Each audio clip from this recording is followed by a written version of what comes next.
Magandang araw po sa ating lahat at lalong-lalo na po sa ating napakagandang guro, Binibining Noemi Ak-Ak Baldado. Ako nga po pala si Marjorie Maturan at ngayon po ay ipapaliwanag ko po sa inyo ang isa sa mga katangian ng wika.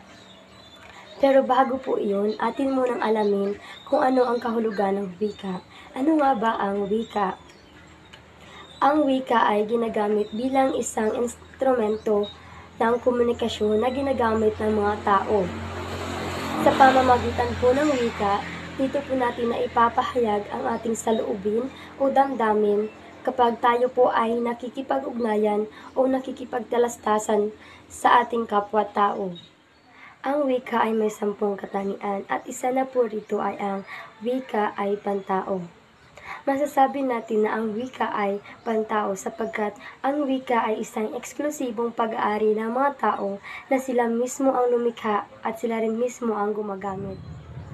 Halimbawa po nito ay ang paggawa ng mga bagong salita o tunog na may kahulugan. Katulad na lamang po ng pagbuo ng mga salitang balbal na Jejimon, Perpa, Ludi at marami pang iba na ang mga tao lang mismo ang nakakaintindi at gumagamit ito. Kaya masasabi natin na ang wika ay pantao lamang. Yun lamang po at maraming salamat.